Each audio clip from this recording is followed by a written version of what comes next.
വിഘ്നേഷ് പുത്തൂരും വിഘ്നേഷിന്റെ കുടുംബവും എല്ലാം പറഞ്ഞത് വിഘ്നേഷിനെ കളി പഠിക്കാൻ വേണ്ടി അല്ലെങ്കിൽ പ്രോത്സാഹിപ്പിച്ചത് ഷെരീഫ് എന്ന വ്യക്തിയാണ്.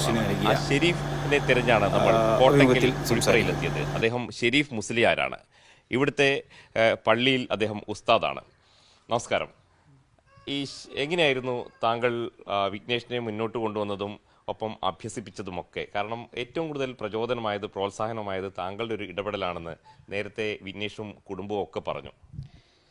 അവൻ്റെ വിഷയത്തിൽ ഞാൻ നാട്ടിൽ ക്രിക്കറ്റ് കളിച്ചിരുന്ന ഒരാളായിരുന്നു. ഒരു 10-13 വർഷങ്ങൾക്ക് മുമ്പ് സീരിയസ് ക്രിക്കറ്റായിട്ട് ഞാൻ കളിച്ചുകൊണ്ടിരുന്ന സമയത്ത് ഞാൻ എന്ത് ചെയ്തിരുന്നു, ഒരു ക്യാമ്പിൽ പോയിരുന്നു. അപ്പോൾ വിജയൻ സാറിൻ്റെ ഒരു ക്യാമ്പിൽ പോയിട്ടുണ്ടായിരുന്നു.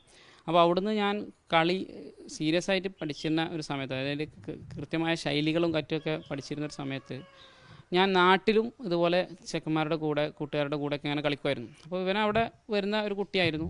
പക്ഷേ ഇവൻ്റെ ഗെയിമെന്ന് വെച്ചാൽ നമ്മൾ ടെക്നിക്കലി പഠിച്ചെടുക്കുന്ന സാധനം ഇവൻ എന്ത് ചെയ്യുന്നുണ്ട്, ഓട്ടോമാറ്റിക്കലി ഒരു ഫ്രണ്ടിലൊരു ബോൾ വന്നാൽ അത് ഫ്രണ്ട് ഫുട്ടിൽ തന്നെ, ബാക്കിലൊരു ബോൾ വന്നാൽ അത് വലതുകാലം ബാക്കിലോട്ട് വെച്ച് നമ്മളെങ്ങനെയാണോ പഠിച്ചത് അത് ഇവൻ്റെ ആരും പഠിപ്പിക്കാതെ നാച്ചുറൽ ഗെയിം അവനിലുണ്ട്.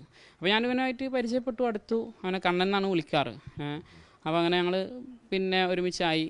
പിന്നെ അവന് ഞാനിങ്ങനെ, ഞങ്ങളവിടെ ഒരു റോഡുണ്ട്, ചെറിയൊരു റോഡുണ്ട് അവൻ്റെ വീടിൻ്റെ അടുത്ത്. ആ റോട്ടിലാണ് ഞങ്ങൾ എന്ത് ചെയ്യാറ്, കളിക്കാറ്. ഞാൻ എൻ്റെ കിറ്റ് കൊണ്ടുപോകും, ഞങ്ങൾ പാഡ് ചെയ്യും, ആ റോട്ടിൽ തന്നെ നിന്നിട്ട് ഇങ്ങനെ സ്റ്റിച്ച് ബോൾ കൊണ്ട് വെറുതെ തട്ടി കളിക്കും. അങ്ങനെ ഞാൻ വിജയൻ സാറിൻ്റെ അടുത്ത് പോയിട്ട് പറഞ്ഞു, ഇങ്ങനെ ഒരു കുട്ടിയുണ്ട്, നല്ല ടാലൻറ്റഡ് ആണ്, വീട്ടിലൊക്കെ സംസാരിച്ചാലേ നമുക്ക് ചിലപ്പോൾ നല്ലൊരു കുട്ടിയായിട്ട് കിട്ടുമെന്ന് പറഞ്ഞു. അങ്ങനെ ഞാൻ എൻ്റെ അച്ഛനോടും ഇവരോടൊക്കെ സംസാരിച്ചു. അങ്ങനെ ഞാൻ എന്ത് ചെയ്തു, അവനെ പിന്നെ പതിയെ ക്യാമ്പിലേക്ക് കൊണ്ടുവന്നു. അപ്പോൾ ക്യാമ്പിലേക്ക് കൊണ്ടുവരുന്നതിന് മുമ്പ് ഇവൻ എന്ത് ചെയ്തിരുന്നു, പിന്നെ ഇവൻ്റെ ബൗളിങ് നോർമലി വന്ന് എറിയുന്നൊരു ശൈലിയായിരുന്നു. ഒരു മീഡിയം പേസ് പോലെ ഇങ്ങനെ വന്ന് എറിയുന്ന ഒരു ശൈലിയായിരുന്നു. അപ്പോൾ ഞാൻ അവനോട് പറഞ്ഞു, എനിക്ക് ലെഗ് സ്പിന്നായിരുന്നു ഇഷ്ടം. അപ്പോൾ എനിക്ക് ലെഗ് സ്പിൻ എനിക്ക് എറിയാൻ കഴിഞ്ഞിരുന്നില്ല എൻ്റെ ഇതുകൊണ്ട്. അപ്പോൾ ഞാൻ ഓഫ് സ്പിന്നറായി. അപ്പോൾ ഞാൻ ഇവനോട് പറഞ്ഞു, ഇടത് കൈ കൊണ്ട് ലെഗ് സ്പിൻ എറിയുന്ന ആളുകൾ, അന്ന് ചൈനാമാനൊന്നും നമുക്കറിയില്ല, ഇടത് കൈ കൊണ്ട് ലെഗ് സ്പിൻ എറിയുന്ന ആളുകൾ കുറവാണ്. അപ്പോൾ നീ എന്ത് ചെയ്തോ, പിന്നെ ലെഗ് സ്പിൻ എറിഞ്ഞോ ഇടത് കൈ കൊണ്ട്, അതൊന്നും കൂടെ നല്ല പിന്നെ മാറ്റേണ്ട ഒരു വെറൈറ്റി ആയിട്ട് തോന്നും. അന്ന് എനിക്ക് തോന്നുന്നത് ഓസ്ട്രേലിയയിലൊരു ബൗളറുണ്ട്, ഒരു ഹോഗ് എന്ന് പറഞ്ഞിട്ടൊരു ബൗളറുണ്ടായിരുന്നു. അദ്ദേഹം മാത്രമാണ് എന്ത് ചെയ്തിരുന്നത്, അയാൾ മാത്രമാണ് പിന്നെ ഇങ്ങനെ ഇടത് കൈ കൊണ്ട് ലെഗ് സ്പിന്ന് പോലെ എറിഞ്ഞിരുന്നത്. അപ്പോൾ ഞാൻ അവനോട് അത് പറഞ്ഞു കൊടുത്തു. ഓനത് ഞാൻ പറഞ്ഞു കൊടുത്തില്ല, അതിമനോഹരമായിട്ട് അവന് എന്ത് ചെയ്തു, അത് ചെയ്തു. പിന്നെ അത് സാറിൻ്റെ അടുത്ത് വന്നപ്പോൾ സാർ അതൊന്നും കൂടെ ഡെവലപ്പ് ചെയ്ത് ഉഷാറാക്കി കൊണ്ടുവന്നു.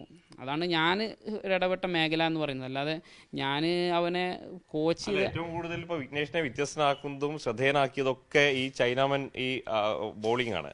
അപ്പോൾ അതിലേക്ക് കൊണ്ടുവരാന്ന് പറഞ്ഞാൽ അത് വലിയൊരു കാര്യം തന്നെയാണ്. പ്രചോദനാവുക എന്ന് പറഞ്ഞാൽ. അല്ല, തീർച്ചയായും ഞാനതിൽ ഒരു വലിയ ഇത്